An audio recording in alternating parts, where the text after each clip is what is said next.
todos! Sejam bem-vindos ao programa Seu Direito em Pauta, onde você irá aprender um pouco mais sobre os seus direitos e sobre como administrar as suas finanças. Eu sou Elisiane Moreira, apresentadora, advogada e educadora financeira, e hoje eu recebo aqui em nosso estúdio a doutora Daniele Coutinho Slivinski, que é advogada especialista em Direito do Trabalho, para conversarmos sobre direitos no trabalho remoto. Seja muito bem-vinda, doutora Daniele. Prazer tê-la aí conosco. Prazer é meu, muito obrigada pelo convite. Muito bom, e a gente já vai começar esclarecendo quais são os principais direitos aí que os trabalhadores têm no regime de trabalho remoto, especialmente em termos de jornada de trabalho e horas extras. Bom, o trabalho remoto ele tem que ser entendido um aspecto um pouco mais amplo, né? Porque o trabalhador ele pode estar sujeito à fiscalização da jornada de trabalho, ou ele pode trabalhar de forma telepresencial, que é o teletrabalho. E isso há uma regulamentação desde 2017, quando houve a reforma trabalhista. Quando o empregado está sujeito à condição de teletrabalho, ele não tem uma fiscalização da jornada. E ele é excluído, inclusive, de alguns direitos vinculados à jornada de trabalho, tais como horas extras, repouso semanal remunerado, embora essa condição deva ser previamente fixada. Para o empregado que trabalha de forma remota e tem a fiscalização, o empregador pode fazer essa fiscalização da jornada efetiva, né, através dos meios telemáticos, né, e de tecnologia para fiscalizar o horário de entrada, saída, enfim, nesse sentido. Perfeito. E a legislação brasileira, ela prevê alguma distinção entre o teletrabalho e o home office? Então já falamos um pouquinho aqui na primeira pergunta. E como esses termos então são aplicados na prática? Como que eu diferencio um profissional de outro, doutora? Bom, essa condição de trabalho remoto, ou no caso teletrabalho, ela tem que ser fixada previamente no contrato, então de forma expressa. Perfeito. O contrato, ou ele é contratado nessa condição, ou há uma alteração contratual em que ele vai trabalhar nessa condição. Se ele for trabalhar de forma remota sem essa fiscalização, é fixado também através das partes como vai ser feita essa fiscalização, seja através de sistema, seja através de um aplicativo que a empresa disponibiliza para o empregado fazer essa inserção de dados e horários, né, de entrada, saída, porque a partir daí ele pode ter direito ou não às horas extras, né? Então existe essa regulamentação. Quando ele é sujeito à fiscalização da jornada de trabalho, segue a regra geral dos demais trabalhadores. Perfeito. Se for contratado para trabalhar 6 horas, as horas que excedem esse limite serão devidas como extras. Se for além dessa jornada, se for para 8, regra geral, que seriam 8 horas diárias, Sim. As excedentes, esse limite aqui vão ser devidas como horas extras.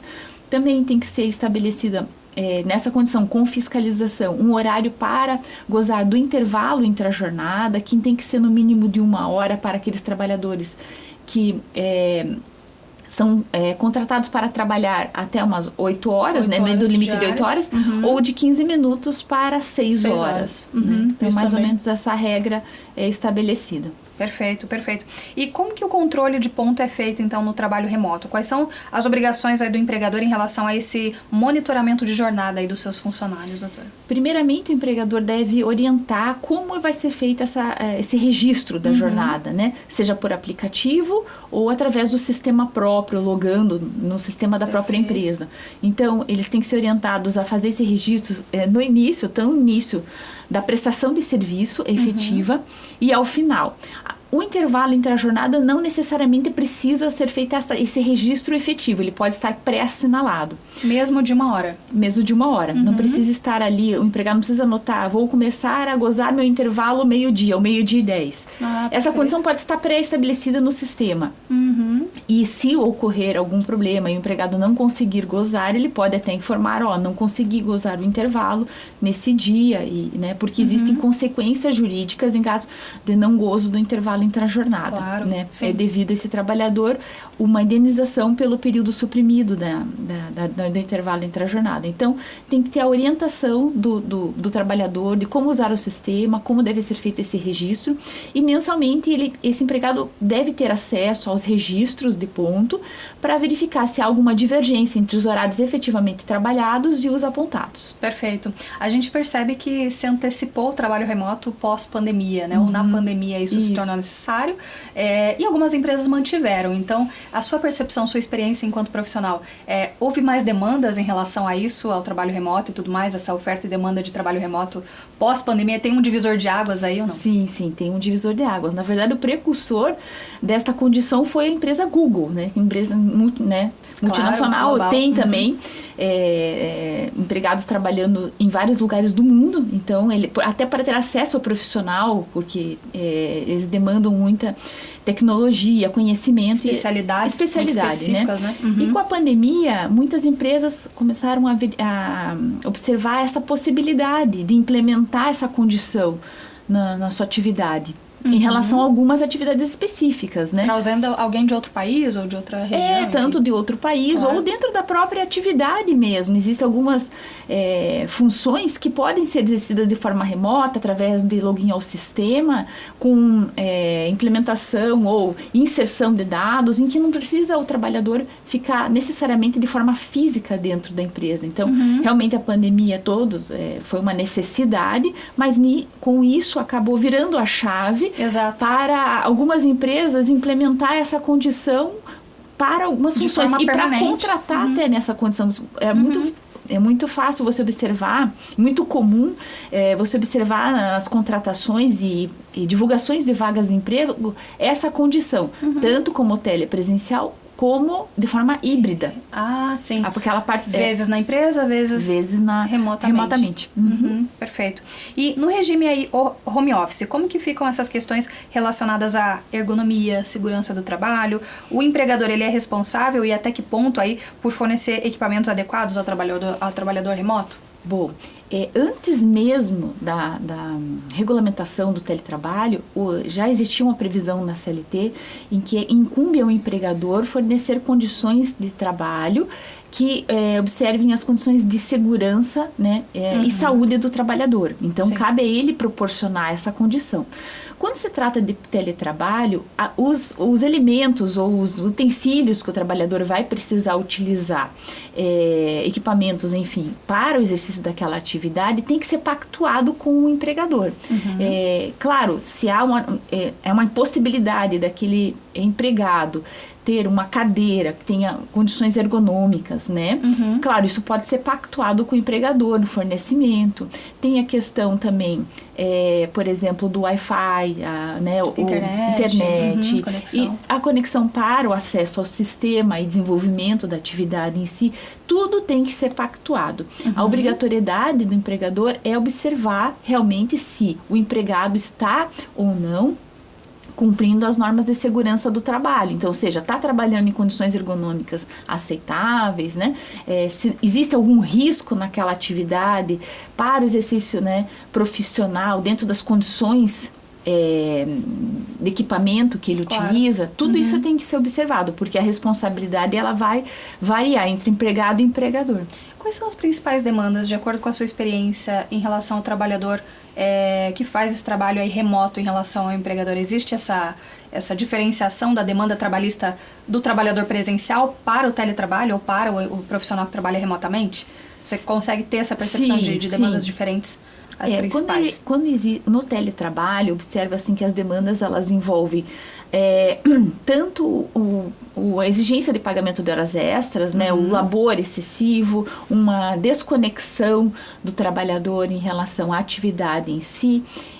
Por exemplo, tanto para o teletrabalho, aquele trabalhador que não tem a fiscalização da jornada, ou aquele trabalhador que não tem por conta da atividade em si, porque ele exerce um cargo de gestão. Sim. Então, isso eu vejo que tem aumentado a quantidade de ações em que se discute essa matéria. Ou seja, se o empregado tem direito ou às horas extras de forma efetiva ou ao direito de uma compensação pelo dano existencial, porque ele efetivamente ele não consegue se desconectar, então ele se sente privado do convívio social, ele sente que ele sente a sua saúde, né, debilitada por conta daquela falta de desconexão, ele não tem efetivamente um momento que ele pode não trabalhar, efetivamente, não estar à disposição do trabalhador, porque do essa empregador, desconexão, né? ela vem do ambiente mesmo, dessa divisão do ambiente de trabalho e do ambiente de casa, e aí psicologicamente ele não se sente desconectado da empresa. Porque não é uma desconexão física, pode até haver, né? Sim. Mas psicológica, efetiva, Sim. né? Porque ele se sente vinculado e a necessidade da atividade pode demandar essa desconexão. Ele não pode se desconectar porque pode gerar um prejuízo. Não que isso não é possível, mas tem que ser tudo analisado e aplicado com proporcionalidade, com razoabilidade. Perfeito. E quais são os direitos dos trabalhadores em relação ao reembolso de despesas com internet, energia, como falávamos aqui, e equipamentos usados aí durante o trabalho remoto? Bom, nessa condição, então, conforme eu falei, ela tem que ser pactuada. Se ele for contratado nessa condição, tem que estar previsto na cláusula contratual que as despesas com internet ou os próprios equipamentos como computador, outros aplicativos, enfim, ferramentas necessárias para o desenvolvimento daquela atividade vão ser fornecidas para o trabalhador. Ele vai ficar como depositário daqueles equipamentos. E sendo pactuada essa condição, cabe às partes observar, por exemplo, se for um reembolso de despesas e é necessário ao trabalhador fornecer os recibos, né, para haver o efetivo reembolso, que o faça dessa forma. E todos esses elementos que são fornecidos pela empresa para a viabilidade dessa atividade não tem natureza remuneratória, porque isso também é uma discussão, porque, por exemplo, não se trata, não é uma compensação, uma retribuição pelo trabalho, mas é um elemento de viabilidade para o exercício daquela atividade. Perfeito, isso é importante ressaltar, né? Sim. Em termos de contratos, então o que deve ser ajustado ou adicionado quando o empregado migra aí do regime presencial para o home office? Mas essa questão de equipamento mesmo, esse acordo em relação à jornada e controle e tudo mais, né, doutora? Isso, tanto quando há essa alteração do telepresencial para o presencial, tem que ter essa fixação em relação... por exemplo, quando ele retorna, vamos por presencial para o tele, porque existem essas duas modalidades. Que ele fosse do presencial para o tele. Na pandemia, essa questão de alteração contratual quanto ao uso dos equipamentos, ou se ele for sujeito à jornada efetiva, como vai ser feita a fiscalização, como ele vai fazer a anotação para que a empresa tenha essa condição. Também pode ser estabelecido como ele deve se portar também no seu ambiente domiciliar, né? Preservando, claro, o seu ambiente, a sua intimidade. Por exemplo, o uso das câmeras tem que sempre ser considerado nesse sentido quando se trata, seja para fiscalização efetiva ou para participações em reuniões, né, eventuais, mas preservando sempre o ambiente domiciliar. A privacidade do profissional, do trabalhador, né? Sim, e também existe a possibilidade de mudança do telepresencial para o presencial. Também existe uma norma específica, empregador pode impor essa condição e tem que ter um prazo para isso. Um prazo de 15 dias. 15 dias é o prazo. Isso, é o prazo. Muito bom. Bom, tem muito assunto, a conversa é muito interessante, esclarecedora, inclusive. A repórter Isabelle Almeida tem informações e dados também muito interessantes sobre esse assunto. A gente já retorna no próximo bloco. O programa Seu Direito em Pauta volta já.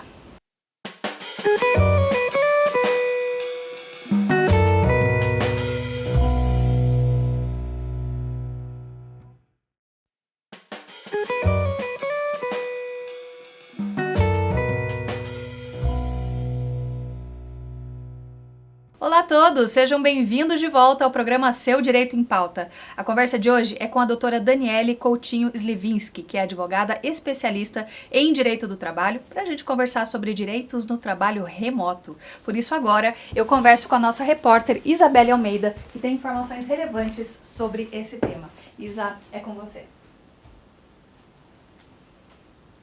Olá, Elisiane, e a todos que nos acompanham aqui no programa Seu Direito em Pauta. O teletrabalho no Brasil teve um crescimento após a pandemia de Covid-19. Em 2022, cerca de 9,5 milhões de brasileiros trabalhavam remotamente, representando 9,8% da força de trabalho. Antes da pandemia, menos de 3% dos brasileiros atuavam nessa modalidade. O crescimento foi mais acentuado em setores como tecnologia, educação e gestão, predominantemente entre profissionais com ensino superior.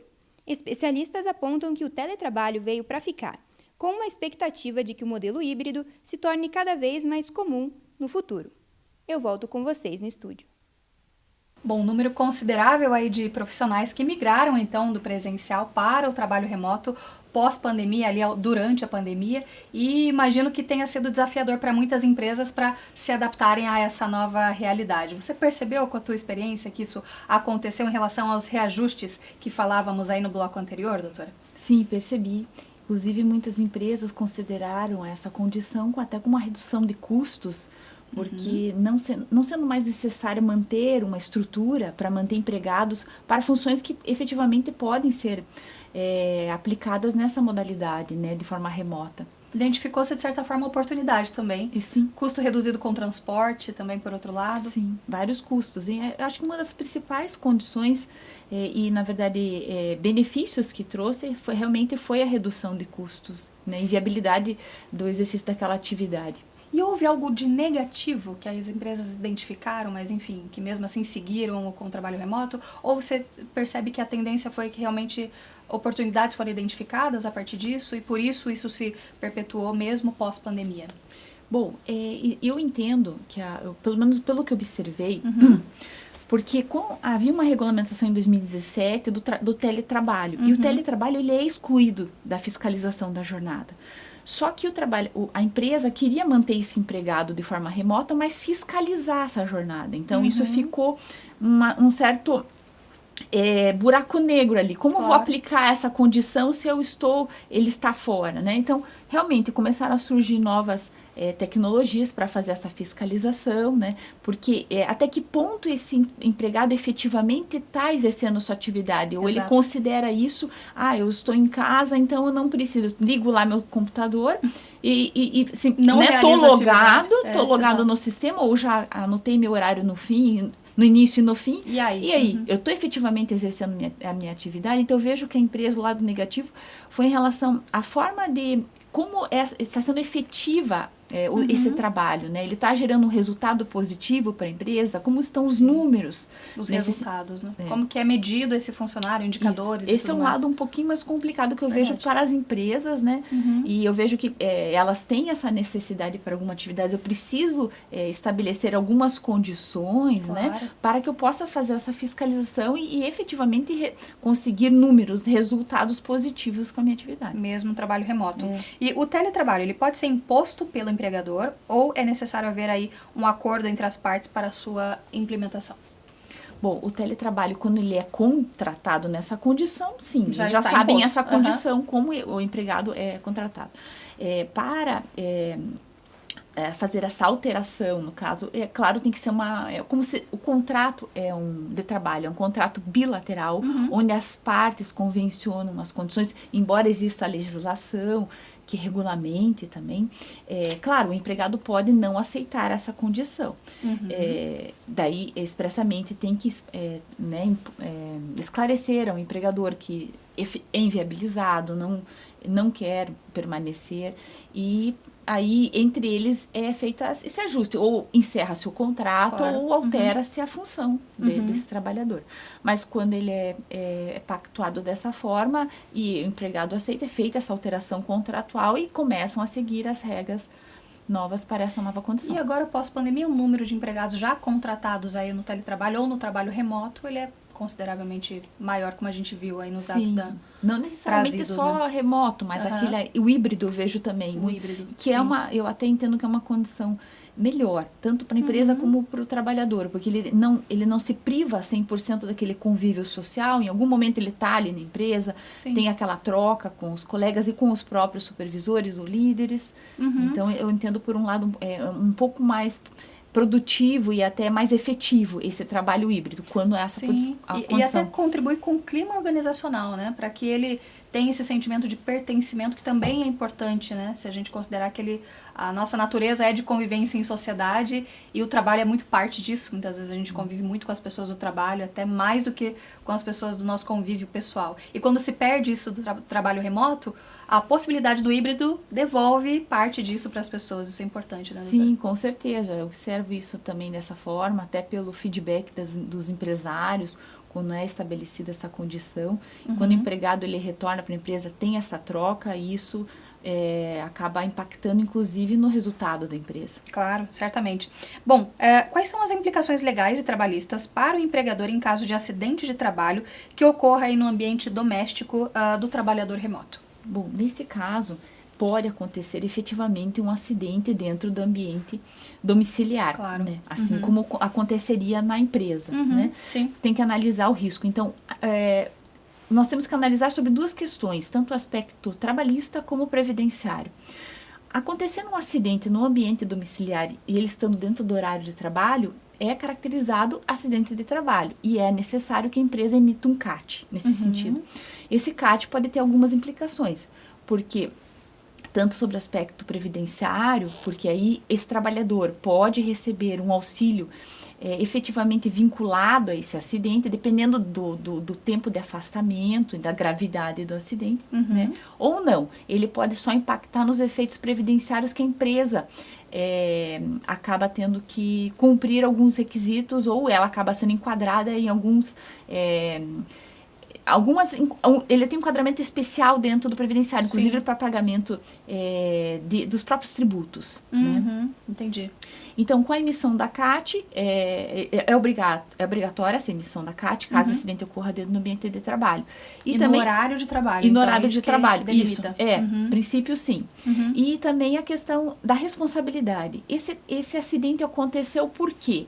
Houve uma falha do empregado? Houve uma falha do empregador? Foram observadas as normas de segurança e saúde do trabalho, porque isso também pode gerar, isso em relação a uma futura responsabilidade, né? Também pode ser indagado, até para recebimento de seguro, porque algumas empresas também têm seguro para esses trabalhadores em caso de acidente. Então, isso também vai ser avaliado. Então, é importante considerar tanto a questão previdenciária, trabalhista, né, e responsabilidade. E o contexto individual ali, né? Situações individuais. E como que essa desconexão digital ou esse direito de se desligar fora do horário de trabalho é tratada aí na legislação trabalhista para quem está no regime home office?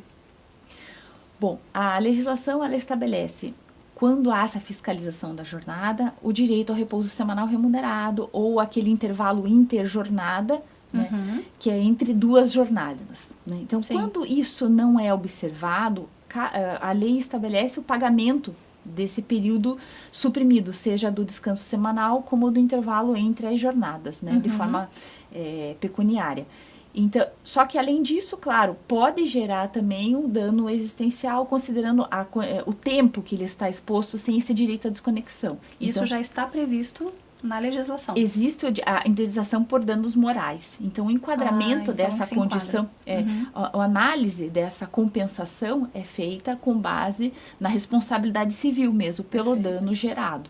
Porque daí, no caso, há um dano o direito existencial, né, o dano existencial, então gera uma compensação pecuniária nesse sentido. E as decisões têm sido favoráveis nesse sentido, doutora? Dependendo do tempo da exposição, eu já vi decisões nesse sentido, atribuindo ao trabalhador o direito a essa compensação, porque a jornada ela era extremamente excessiva, ela era extensa.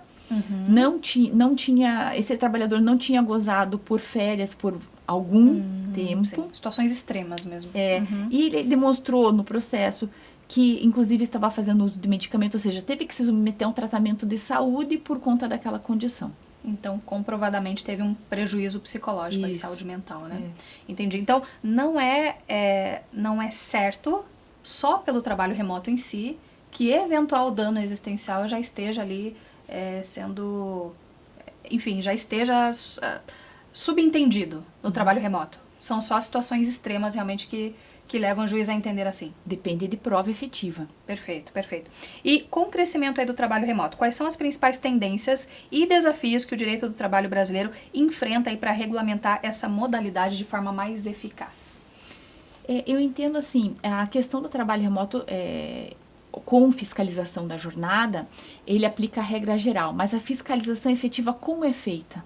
Porque pelo aplicativo, é pelo sistema da empresa, sim. Não existe uma lei que determine como vai ser feita de forma efetiva, né? Porque claro. isso, a princípio, para o Ministério do Trabalho, que é o ente responsável até, de certa forma, pela fiscalização e desse controle, eles pedem instruções normativas nesse sentido. Então, como deve ser esse cartão ponto, como deve ser feito para ser válido esse sistema de fiscalização, né? Mas eu entendo que demanda uma regulamentação um pouco mais específica nesse sentido, até para viabilizar para as empresas como eu vou aplicar esse sistema com segurança jurídica, de que eu vou aplicar esse sistema e eu não vou ter discussões sobre a validade ou não, sobre manipulação ou não do sistema que eu estou sendo utilizado, né? Eu estou utilizando para aquela fiscalização. Então, eu entendo que ainda precisa de uma regulamentação mais específica nesse sentido, para trazer, na verdade, a segurança jurídica para ambas as partes. Perfeito. E em relação ao trabalhador remoto contratado no exterior, ou empresas do exterior que contratam um profissional aqui brasileiro, como que o direito é atuante aí nesse sentido? Bom, quando a empresa é brasileira, né, ele é contratado, embora ele esteja exercendo sua atividade em outro país, aplica-se a lei brasileira, ao caso concreto. Então, quando o profissional daqui é contratado por uma empresa de fora? Não, ou a empresa daqui. Perfeito. Então, vai se aplicar a legislação brasileira. Então, ele pode exercer as suas atividades em qualquer lugar do mundo. Perfeito. Mas tem que ser aplicada a legislação brasileira. Em relação ao horário de trabalho efetivo, deve considerar o horário local. Mas o limite de jornada é o pactuado brasileiro. Por exemplo, foi contratado para trabalhar 8 horas. Ele vai trabalhar 8 horas. Se ele trabalha 9, ele vai ter direito àquela 1 hora extra, né? Ainda que naquele país tem uma regra diferente aí dessa. Sim, dependente da legislação local, né? Porque ele está vinculado ao contrato brasileiro. Perfeito. Então, a legislação brasileira e o contrato dele firmado com a empresa é que vão reger as regras que serão aplicadas a ele. Perfeito, perfeito. Bom, muito obrigada pelas informações, incrível e esclarecedor, tema super importante aí sobre trabalho remoto. Com certeza, e vai surgir muita polêmica ainda sobre, né, esse tema. Verdade. Ainda estamos no começo, estamos andando ainda, né? Engatinhando. Muito bom. Bom, muito obrigada então, doutora Daniele. Quero agradecer também aos nossos apoiadores, CF Home Design, com esse mobiliário maravilhoso, e a Quadro Shop, por esses quadros que enfeitam aí, são quadros belíssimos a cada episódio. A mais completa loja de quadros de Curitiba. E agora um recado para você que é empresário. Sabia que a sua marca pode aparecer aqui no programa Seu Direito em Pauta? A sua empresa e o seu negócio podem estar conosco através de parcerias, apoio, cotas de patrocínio. Como fazer isso? Só entrar em contato através dos endereços que aparecem agora no vídeo. Gostou desse programa? Então já nos siga nas redes sociais, no Instagram Seu Direito em Pauta, como aparece na tela para você agora, e também nosso canal do YouTube, onde você pode conferir esse e outros programas. Seu Direito em Pauta, porque a informação é a sua maior aliada. Nós nos vemos na semana que vem. Até lá!